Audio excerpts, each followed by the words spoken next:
that she died, that it's okay to kill people and stuff like that, whatever the case is. Like everything was coded. It was on the fridge. It was on the stove. Just Chad, so that was 60 minutes ago. When a 17-year-old and her 33-year-old boyfriend are arrested in Mexico after fleeing the United States, investigators are confronted with claims of 2 separate murders, a multi-state crime spree, and more than one chilling confession. I wanted to be painted as a monster. A retired detective with multiple law enforcement qualifications analyzed this case. On May 5, 2023, the Canton Police in Ohio receive a troubling report of a missing minor.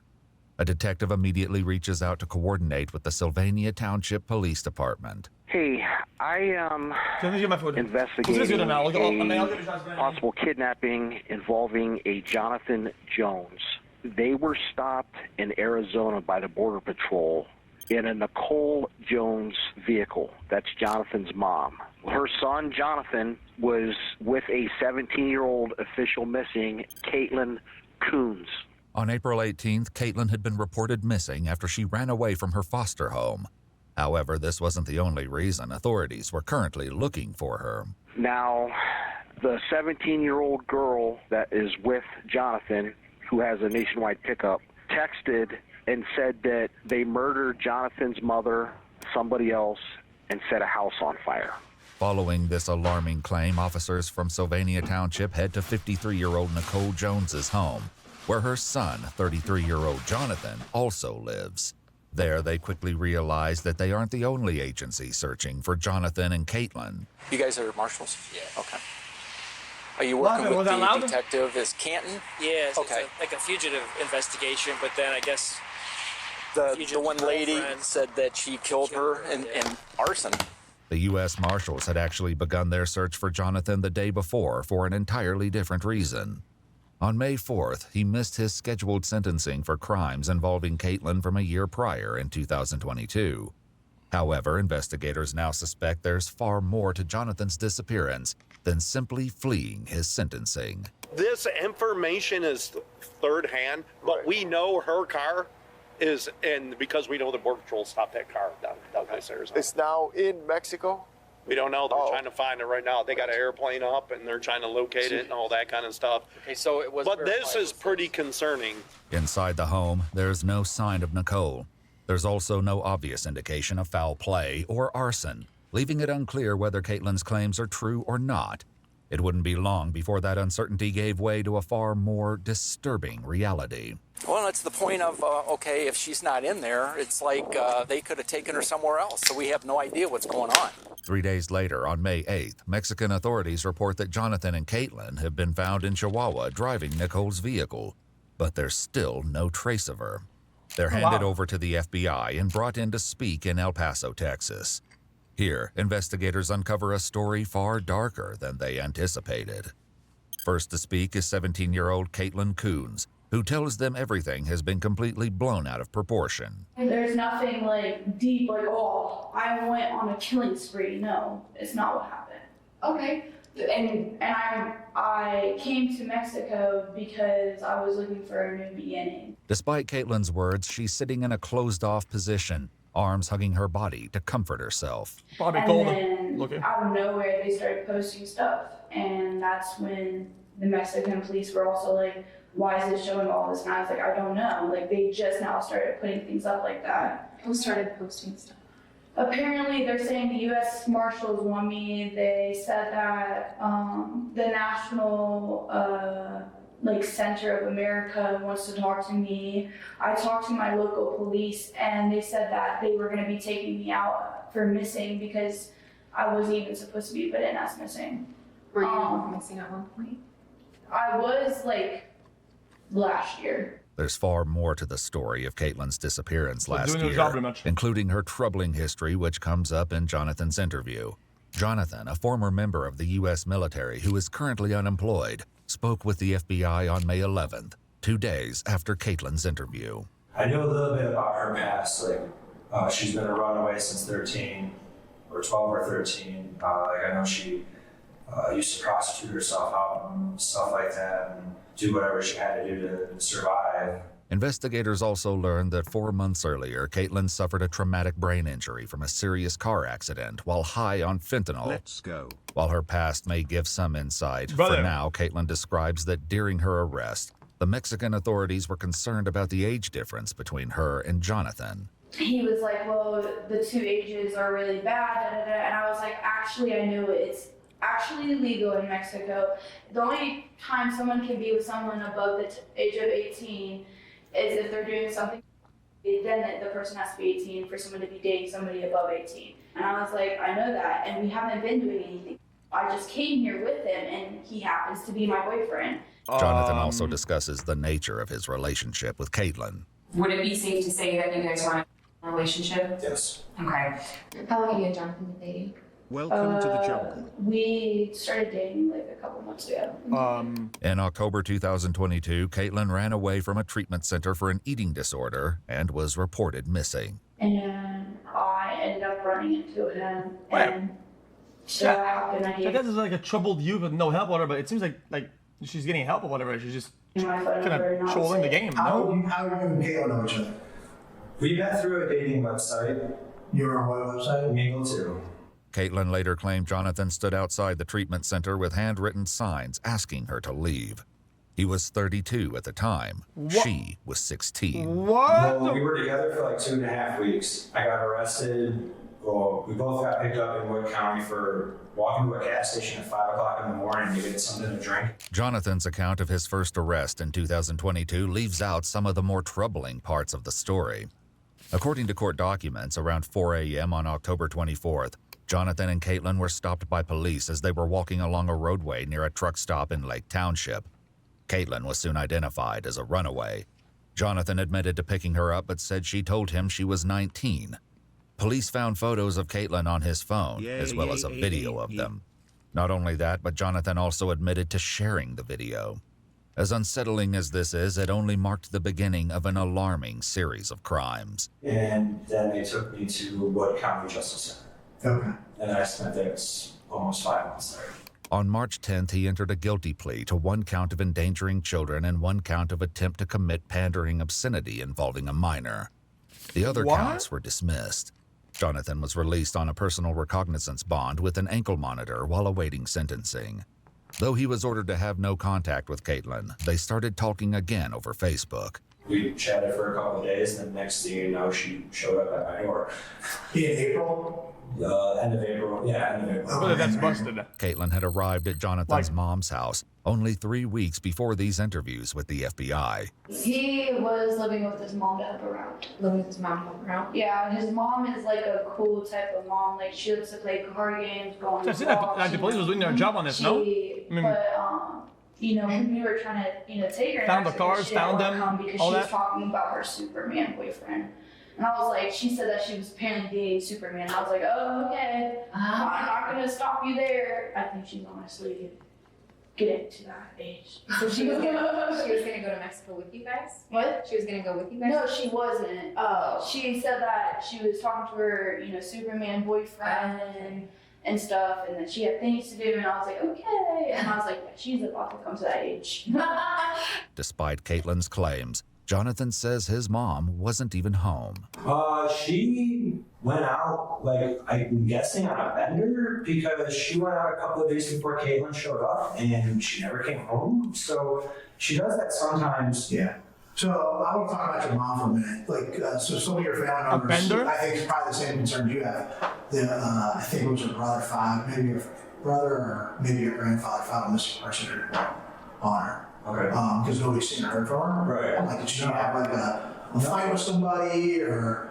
No, I mean, well, her and I got in a disagreement because she found out I was talking to Caitlin, and she did not want me talking to Caitlin. I told her that I wanted to get back, be back together with Caitlin, where we could see each other, date, and whatever. And she just was not happy about that at all. She was like, "No, as long as you're living under my roof, not happening." Blah blah blah blah blah. Are we almost done with questioning? It's a long time. Yeah.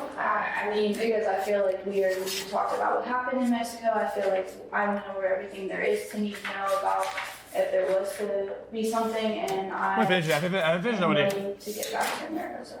I got that, and obviously I can tell that you're getting like a little bit upset, you know? I am, because I'm not, like, I'm literally in whatever this is, there's jail cells by there, I'm sitting on this metal thing, I could literally, you know, be out and about.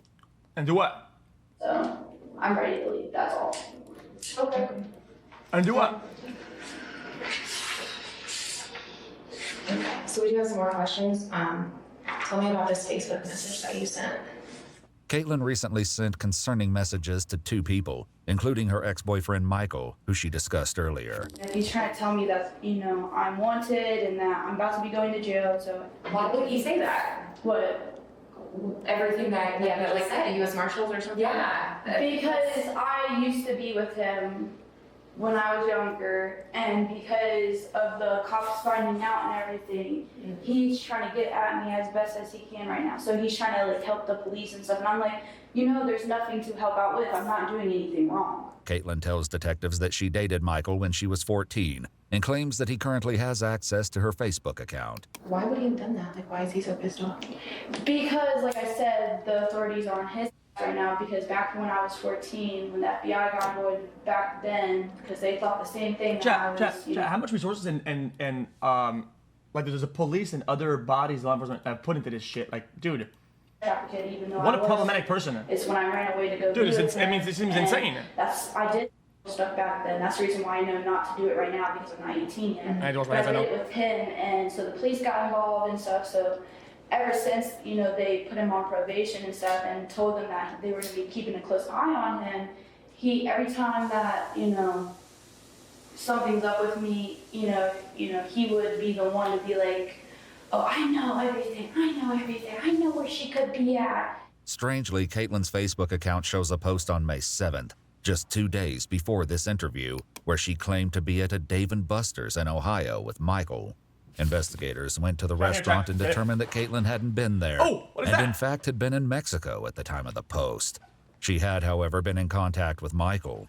After receiving disturbing messages from Caitlin over Facebook, Michael and a second person reached out to a detective in Canton. In these messages, Caitlin claimed she and Jonathan had killed 2 people, committed 2 cases of arson, and were on the run in Mexico. She even asked Michael to send her money through Nicole's PayPal account. What? Describing Nicole's fate, Caitlin wrote that she lies in Sylvania, Ohio, and that her next plan was to join the cartel, asking Michael for his help with that as well. So it says you killed 2 people. Okay, but like, you understand he has access to be able to hack it. So let me finish. Okay. It says you killed 2 people. Mm-hmm. We can't find Nikki. We don't know where she's at. I didn't know she was missing. And you guys have her car. Mm-hmm. And you guys had all of her credit cards. I didn't know that he had her credit cards. During their arrest, Mexican authorities found Nicole's wallet, social security card, credit cards, ID, and health insurance in the vehicle. I didn't know she went missing. Health insurance? I misthinking that. I used to think that, you know, we killed her, but I didn't know that she went missing. Damn. So who killed her? We don't know. No, but I want to know who killed her because she was a nice mom. Okay, so I'm saying, we know hasn't been seen for a while, and it says we killed 2 people. We don't know that she's dead. Okay, but you're putting that on me when I thought that she was doing perfectly fine and everything, and I told you I didn't send those messages. Despite Caitlin's assertion, investigators soon learned Jonathan had already been making disturbing admissions long before his arrest.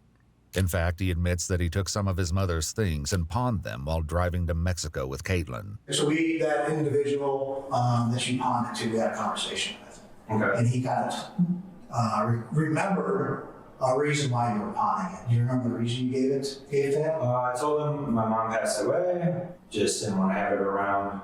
In Tempe, Arizona, Jonathan pawned women's jewelry, and in El Paso, Texas, he sold a pistol and empty pistol magazine for $80 before entering Mexico. $80? No. How do you know that? Oh, I don't think she is. Last I know she wasn't. $80 for a gun? You were real life. A couple of days before Caitlin shut that door.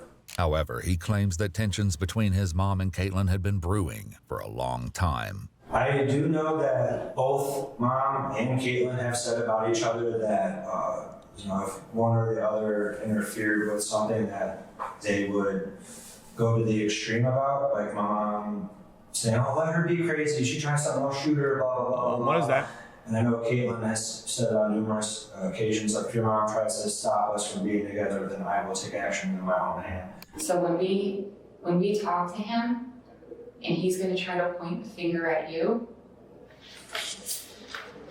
we're trying to help you. There's a difference between being 17 and being 33. Mm-hmm. Okay? I get that, but I just don't know. I think you do know. Well, it's a matter of fact of, you know, do put it all on him, even though it's not all on him, or go to jail.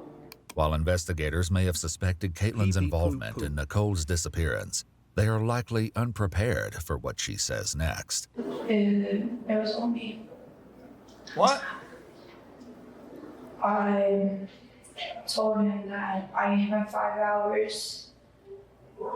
I ran away from an independent living house, and I told him he had 5 hours, you know, to kill her, and he told me that he couldn't do it because I was his mom. Caitlin said that some things may have happened at the house when you guys left. So to be more specific with you, Caitlin placed a lot of blame on you. I was trying to cover for Caitlin by telling you I didn't know about my mom. Jonathan explains that his mom had no idea Caitlin had arrived at her house, and in fact, she didn't know she was inside the home, hiding in his room. Jonathan claims the couple was discussing their future together. She said I had like 5 hours or something like that to figure out what we're going to do to be together. And so he wouldn't do it, so I strangled her out, and I took a rock and banged her head a whole bunch of times. The brutality of the attack is only outdone by the chilling way both Caitlin and Jonathan discuss the details. Jonathan says he was smoking outside when he heard a noise in the kitchen. I hear something, I don't know exactly what it was, but I mean, he's just like cooked the voice struggling? Yeah, like somebody. Bro, what are you talking about, man? I don't give a shit if she has fucking brain injury and car accident. I don't give a shit. Like nobody gives a fuck. She's clearly coherent and can understand right from wrong. Like, so it's not because you fucking have a brain damage that you're automatically, I'm gonna go and kill people or whatever. It's like, what is on to you? Getting hit or something.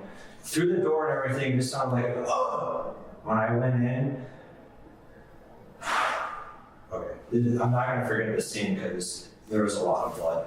She was in the kitchen and there was just blood everywhere. I don't know exactly what else she did. I confronted her about it and she's like, I had to do it so we could be together. While this confession hints at the motive behind the attack, it isn't the full story. And then I told him about it, and he was shocked. So then I let him give him a moment. He threw up, and then we went to go get cleaning supplies. Okay, then GG for this guy, then GG. And then you see where she's bleeding from or anything?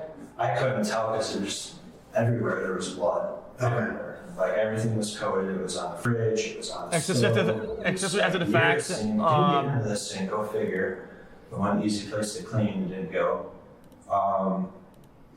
Just so much blood. Mishandling a dead body all day. No, I definitely went and checked for a pulse. At this point, I didn't know what to think or anything. I think I was in shock. Not happy about what happened, that's for sure, but like... Is this guy stupid? Oh yeah, he is stupid. My bad, sorry. Not really, I don't know how to explain it. Yeah, I forgot what we were watching. I was pissed, that's for sure, because I did not want that to happen to my mom. Like 100% did not. But I was happy that her and I could be together without interference. Wow. After that, we both hopped in the shower so she could get the blood off. Following this, footage from Lowe's captures the couple calmly purchasing a tarp and cleaning supplies, including bleach, a mop, and garbage bags. She didn't seem phased at all. Like she Chad, this guy's so low IQ that you think that cooperating like that or whatever is like gonna get him off or something. Like he's gonna get some cool deal. Oh yeah, we're gonna get it. We're against it, whatever. Buddy, you're self-reporting everything. Fucking dumbass. Business as usual. This guy's got 3 fucking working cells. I got very high and I was tripping really badly. I was like, oh, that really just happened. Like, I really just killed your mom. And he was like, yeah, you did. And he started crying. And then I was like, I'm sorry. And then, you know, I had to toughen it up because then that was when I went to go hide the body. Caitlin claims she was the only one to clean up the scene. However, Jonathan contradicts her, a detail that would become critically important later. Like, I know we used towels to clean up, like, where we were going to lay the tarp because we didn't want to get blood on everything. But Caitlin ended up putting those in a trash bag because it was also the night garbage came the next day, so we put those in the trash can for the garbage crew to pick up.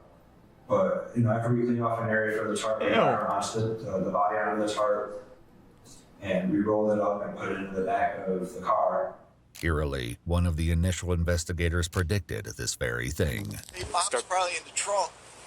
And what? I said, that dude's mom's probably in the trunk. Oh, who knows? We did head out there to get something to eat because I needed to get out of the house and try to process everything, so we went out there for food again. So you had to walk there? Yeah. No, we drove out there with your mom? Yes. Okay. After going to a restaurant with his mother's corpse in the back of her vehicle, they disposed of her body in a dumpster outside of an apartment building. If you know, you know. Once again, Caitlin insists she acted alone. This story, however, would soon change. With Nicole's body gone, the couple decided to go on the run, first cutting off Jonathan's ankle monitor and then traveling through multiple states on their way to Mexico.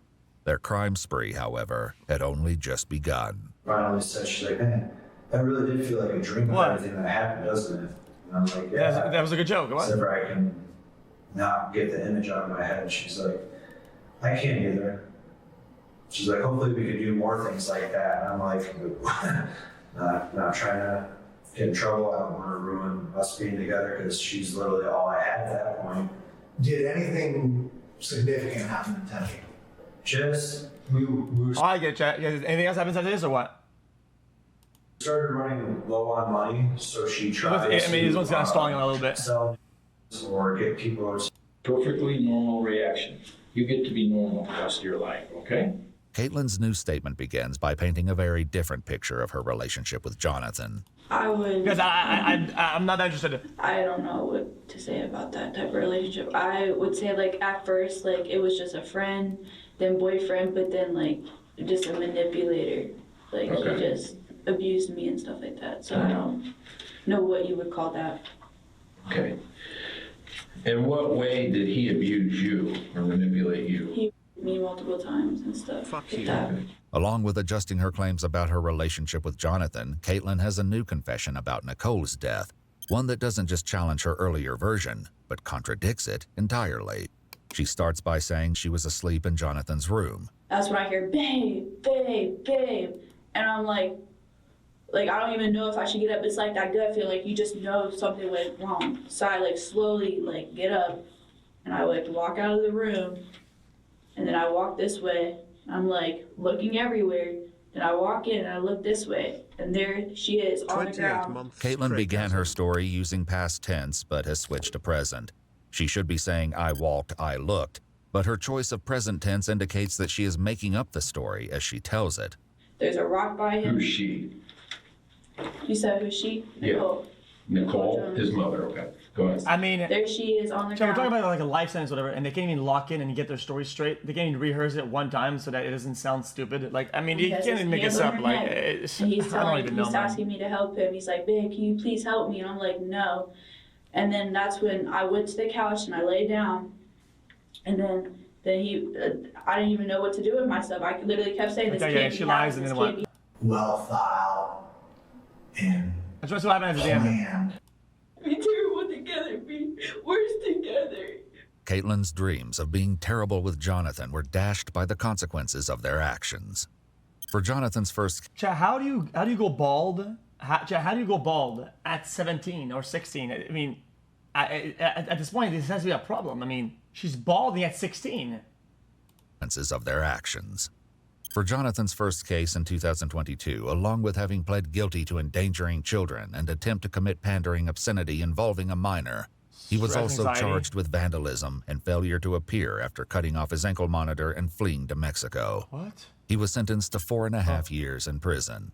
For the murder of his mother, Nicole Jones, Jonathan was charged with 2 counts of aggravated murder, felonious assault, aggravated burglary, aggravated robbery, tampering with evidence, and abuse of a corpse. When told he would be arrested, he had one thing on his mind. Is there a way I can see Caitlin? Probably not. Probably not. Jonathan entered a no-contest plea for abuse of a corpse and aggravated murder. He was sentenced to 25 years to life to be served consecutively with his other sentence, with the possibility of parole. Like, I wanted to be, like, painted as a monster.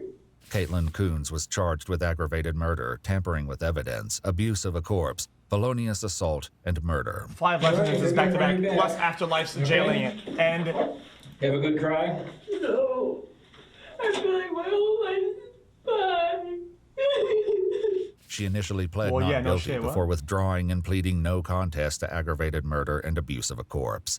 Caitlin was sentenced to life in prison with the eligibility of parole after 25 years. Chat, I'm confused, chat. Why are these guys getting off so easy? Chat, life sentence, guys, 25 years with possible parole, that's not life at all. That's nothing.